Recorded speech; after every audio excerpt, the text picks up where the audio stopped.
Olá, tudo bem? Se você está aqui, vou falar um pouquinho hoje sobre a questão do trabalho infantil, já que, né, estamos aí no dia 12 de junho, né, dia do combate ao trabalho infantil, então é importante a gente tratar desse tema. Se você vai assistir aqui o vídeo, não deixa de curtir aí tudo que eu peço aí para você, dá uma curtida no vídeo para que a gente possa divulgar esse trabalho, tá bom? Pois bem, dia 12 é o Dia Mundial do Combate ao Trabalho Infantil. E por que é que isso é importante?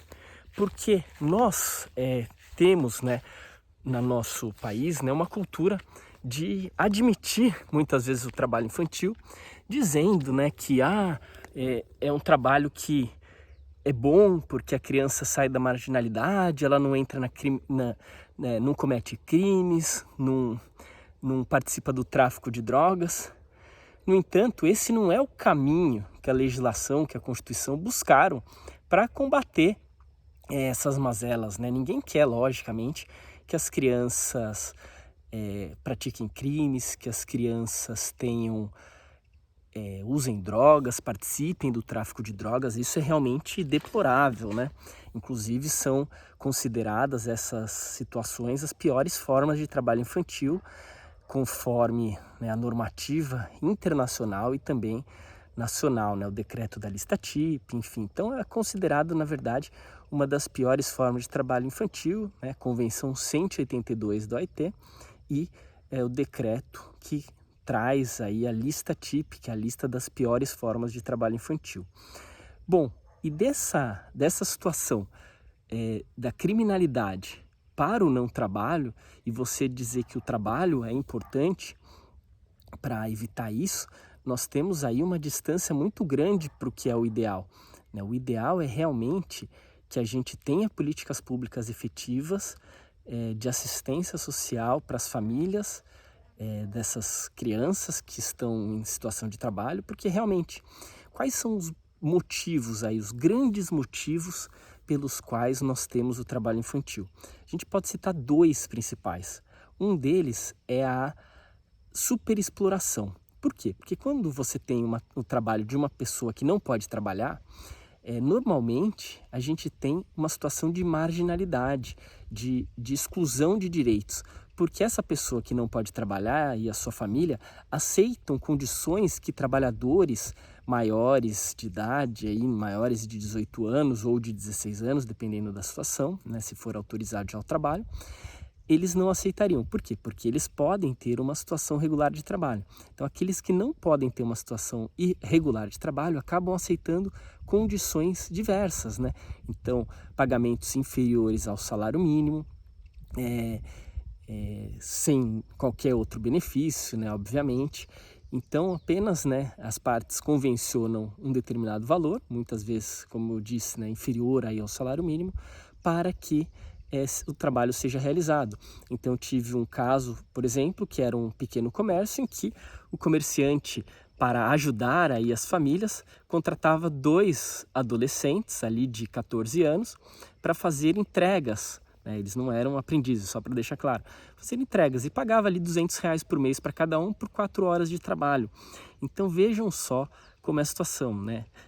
Para ajudar as famílias. No entanto, obviamente que o próprio empregador ele está sendo beneficiado por essa situação. É uma superexploração que gera um trabalho ali muito abaixo do custo que o empregador teria para contratar um trabalhador que pudesse efetivamente trabalhar numa condição lícita, né? Então maior ali de 18 anos nesse caso, porque para fazer entregas o menor de 18 anos, né, conforme previsão da lista TIP, não pode fazer, né, realizar trabalho de entregas e qualquer trabalho em ruas e logradouros públicos por conta do risco.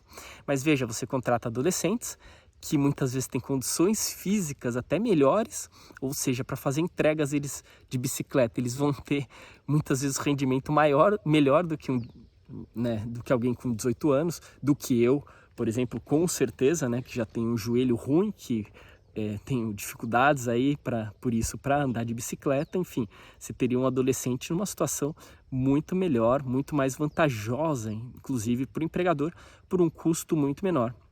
E o segundo motivo que a gente não pode esquecer, que a gente não pode deixar de lembrar, é que esse trabalho é realizado por conta da pobreza. Não tem outra explicação. Quem nega isso está negando os fatos. Por quê?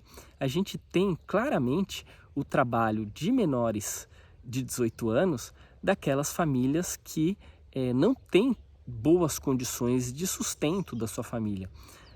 Obviamente, quem tem condições de manter os filhos na escola, vai manter os filhos na escola, gente. A gente não vê pessoas que têm condições de assistir os seus próprios filhos dizendo, ah não, mas é melhor o meu filho trabalhar porque isso é bom, vai criar responsabilidade, vai se manter fora das drogas, não vai ficar perdendo seu tempo com bobagem. Não.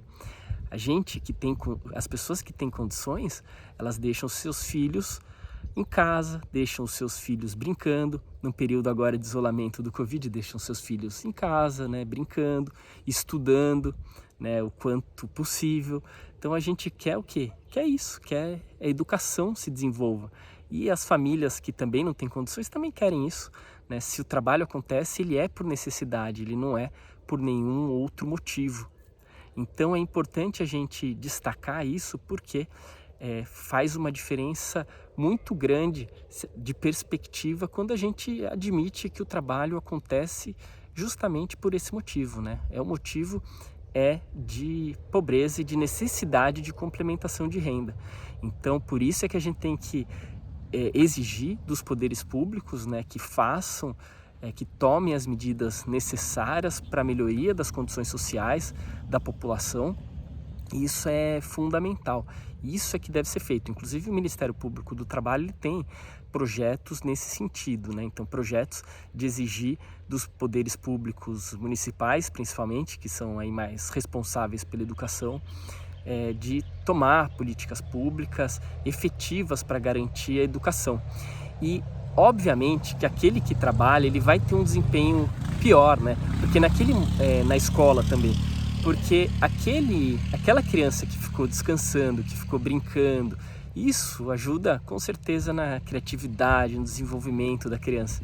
Agora aquele que ficou lá trabalhando, ele vai obviamente ficar mais cansado, vai ter um rendimento pior na escola, vai ter mais dificuldades de aprendizado. Isso, né, quem está dizendo não sou eu, né, são aquelas pessoas que estudam isso a fundo, né, a própria condição de desenvolvimento das crianças, então assistentes sociais, psicólogos.